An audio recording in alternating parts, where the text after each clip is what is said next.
Sebagian kalangan berpendapat bahwa akhir waktu sholat Isya adalah sampai waktu subuh. Namun perlu diketahui secara seksama bahwa sebenarnya dalam masalah akhir waktu sholat Isya terdapat perselisihan di antara ulama. Tentu saja untuk menguatkan pendapat yang ada, kita harus melihat dari berbagai dalil. Lantas merojikannya, mencari manakah pendapat yang terkuat. Ini berarti kita pun nantinya tidak hanya sekedar ikut-ikutan apa kata orang. Nah, berikut kami rangkum pembahasannya. Pertama, kita bahas terlebih dahulu perselisihan ulama mengenai batas akhir waktu sholat Isya. Pendapat pertama, waktu akhir sholat Isya adalah ketika terbit fajar shodiq atau masuknya sholat subuh, tanpa perselisihan antara Imam Abu Hanifah dan pengikut ulama dari ulama Hanafiyah. Pendapat ini juga jadi pegangan ulama Syafi'iyah, tetapi kurang masyhur di kalangan ulama Malikiyah. Kemudian pendapat kedua, waktu akhir sholat Isya adalah sepertiga malam. Inilah pendapat yang masyhur di kalangan ulama Malikiyah. Pendapat ketiga, waktu akhir sholat Isya adalah sepertiga malam. Ini waktu ikhtiari atau waktu pilihan. Sedangkan waktu akhir sholat Isya yang bersifat darurat adalah hingga terbit fajar. Waktu darurat ini misalnya ketika seseorang sakit lantas sembuh ketika waktu darurat, maka ia masih boleh mengerjakan sholat Isya di waktu itu. Begitu pula halnya wanita haid dan wanita nifas ketika mereka suci di waktu tersebut. Inilah pendapat ulama Hanabilah. Kemudian pendapat keempat, waktu akhir sholat Isya adalah pertengahan malam. Yang berpendapat demikian adalah Ats-Tsauri, Ibnul Mubarak, Ishaq, Abu Thawr, Ashabur Ra'yi, dan Imam Syafi'i dalam pendapatnya yang terdahulu. Oh ya, untuk menyamakan persepsi kita harus pahami dulu bahwa waktu malam dihitung dari sholat maghrib hingga waktu subuh. Jadi jika misalnya waktu maghrib di daerah Anda jam 6 sore dan subuhnya jam 4 pagi, maka kira-kira pertengahan malamnya adalah jam 11 malam. Baik, selanjutnya kita masuk ke pembahasan dalil. Dalil yang menjadi pegangan bahwa waktu akhir sholat Isya itu sampai terbit fajar shodiq atau masuk waktu subuh adalah hadis Abu Qatadah. Orang yang ketiduran tidaklah dikatakan tafrid atau meremehkan.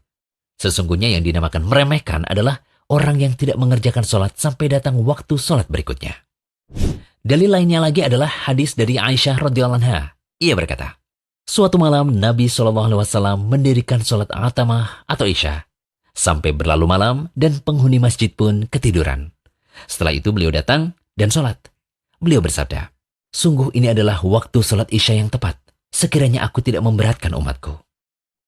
Hadis tadi menunjukkan bahwa tidak mengapa mengakhirkan sholat Isya hingga pertengahan malam. Jika sholatnya dikerjakan pertengahan malam, berarti sholat Isya bisa berakhir setelah pertengahan malam. Ini menunjukkan bahwa boleh jadi waktunya sampai terbit fajar subuh. Sedangkan dalil bagi ulama yang menyatakan bahwa waktu akhir sholat Isya itu sepertiga malam adalah hadis di mana Jibril menjadi imam bagi Nabi SAW. Pada hari kedua, Jibril mengerjakan sholat tersebut pada sepertiga malam. Dalam hadis disebutkan, beliau melaksanakan sholat Isya hingga sepertiga malam. Adapun dalil bahwa waktu akhir sholat Isya adalah pertengahan malam, dapat dilihat pada hadis Abdullah bin Amr. Waktu sholat Isya adalah hingga pertengahan malam. Juga dapat dilihat dalam hadis Anas, Nabi SAW mengakhirkan sholat Isya hingga pertengahan malam. Lalu pendapat mana yang lebih kuat? Di antara dalil-dalil yang kami kemukakan tadi, menunjukkan waktu akhir sholat Isya adalah hadis Abdullah bin Amr, yakni waktu sholat Isya adalah hingga pertengahan malam. Adapun berdalil dengan hadis Abu Qatadah dengan menyatakan bahwa waktu akhir sholat Isya itu sampai waktu fajar subuh adalah pendalilan yang kurang tepat.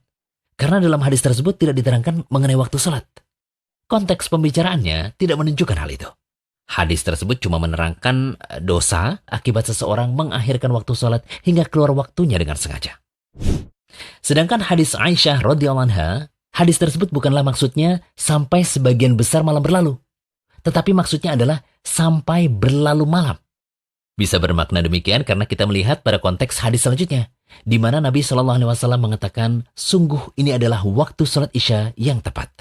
Dan tidak pernah seorang ulama yang mengatakan bahwa waktu afdol untuk sholat Isya adalah setelah lewat pertengahan malam. Nah, masih tersisa satu hadis lagi, yakni hadis Anas radhiyallahu anhu yang mengatakan bahwa Nabi SAW mengakhirkan sholat Isya hingga pertengahan malam, kemudian beliau sholat. Hadis ini dapat dipahami bahwa waktu akhir sholat Isya adalah sampai pertengahan malam. Dengan mempertimbangkan pemahaman dari hadis Anas ini, maka kesimpulan yang terbaik adalah sebagaimana yang diutarakan oleh Ibnu Qudamah. Beliau rahimahullah mengatakan, Yang utama, insya Allah waktu sholat Isya tidak diakhirkan dari sepertiga malam. Jika diakhirkan sampai pertengahan malam, itu boleh. Namun jika diakhirkan lebih dari pertengahan malam, maka itu adalah waktu darurah atau waktu darurat. Yang dimaksudkan dengan waktu darurat adalah sebagaimana waktu darurah dalam sholat asar. Intinya, untuk alasan kesempurnaan ibadah sholat Isya, ditekankan agar dikerjakan sebelum pertengahan malam atau sepertiga malam, dan tidak melebihi waktu pertengahan malam. Kecuali jika memang ada uzur.